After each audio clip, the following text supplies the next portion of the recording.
Hi there, and welcome to 100 Days of Discipleship. I hope you've been blessed. Oh, what ground we've covered thus far. It's been such a blessing, and I'm sure that this is going to bless you again. All right?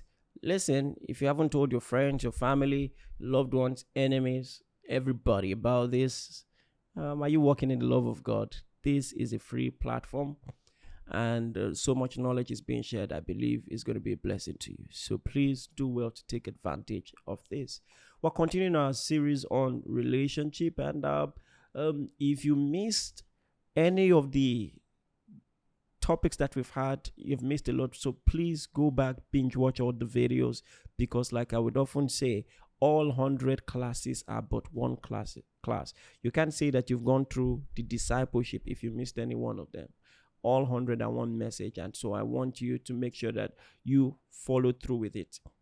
It's not just the knowledge, it's the commitment that counts. That's why it's called a discipleship class.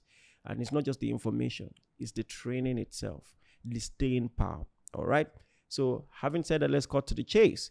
I want to talk about something very interesting. I read this beautiful psychological report, and the psychological report, establishes point by giving two examples. So there's something psychologists call the eye care effect, and that's nothing mysterious. Eye care is actually the name of a furniture company, I think, in the US. And I read this beautiful report that gave two examples to establish this, one of them being the eye care effect.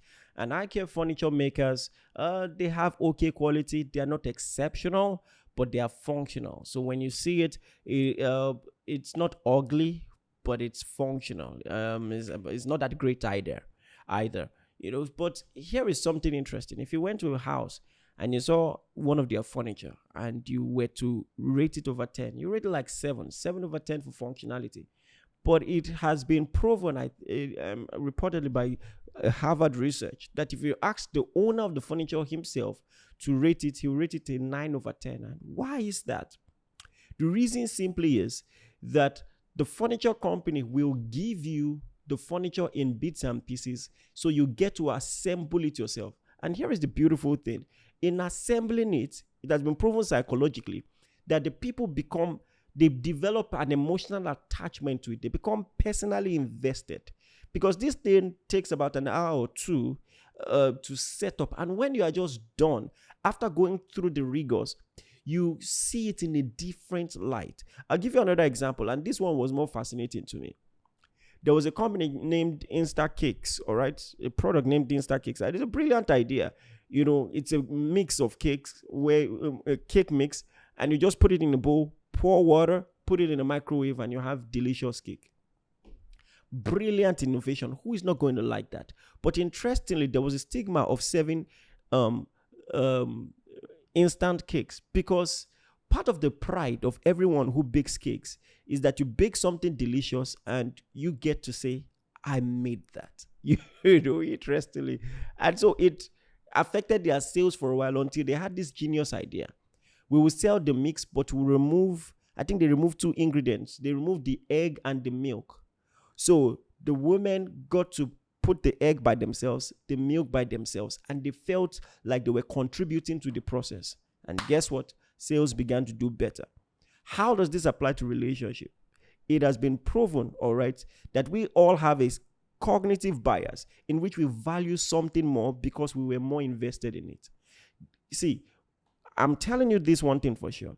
If you have the right person, you're married to a good person, but you're having issues, see this as a great opportunity. Because if together as a tag team, you are able, remember the Michelangelo analogy, you're able to see diamond in the rough, walk through it, you will come out stronger and better. And I think that this is the idea that the Word of God gives us. In Ephesians chapter 5, verse 25 to 27, which I've been sharing with you, husbands, love your wives, just as Christ also loved his church and gave himself for her, that he might sanctify and cleanse her with the washing of water by the word, all right, and present her to himself a glorious church. You've done the work, and the work is glorious, all right. Now, in this particular context, both men and women have work to do.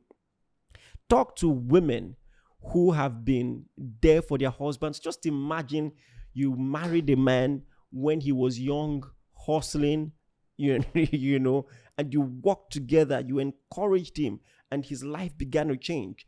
And then he got better, prosperous financially, you had 1 child, 2 children, 3 children, then something will happen and the whole marriage will crumble. It's going to take more to crumble that home. Do you understand what I'm saying?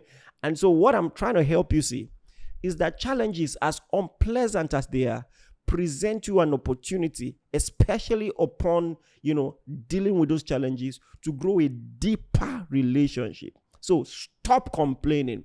All right? I know it's easier said than done, but sit down, come up with a strategy, read books, study the word of God, pray, and come out of that challenge. And I'm telling you, when you come out of that challenge, you will discover a new depth, all right, in that relationship that you've never seen before. I'm telling you one thing for sure. If you want gold, you're going to have to dig, and you are going to have to dig deep. There are some people that have just been through too much together, and it just launches them into a depth of communication. Let me give you a simple example. When you see friends who have been friends for a while, when they are communicating, you are lost. They have slangs and catchphrases that are tied to deep moments in their history. And when they talk, even just by eye contact, they are laughing with each other and you are left out. You see, because experience, just takes you deeper and deeper. And this is the opportunity you have. Don't give up. Don't give in. Keep seeing a diamond in the rough. Keep walking. And then you'll be very proud that you obeyed God through and through. I hope this blessed you. Share it with someone, and someone might thank you for this. Some of these teachings are life-changing to a lot of people. You don't know who might desperately need this wisdom right now. So I encourage you to share that with someone. All right. And if you haven't subscribed to this YouTube channel, I wonder what in the world you're waiting for. Do it. All right.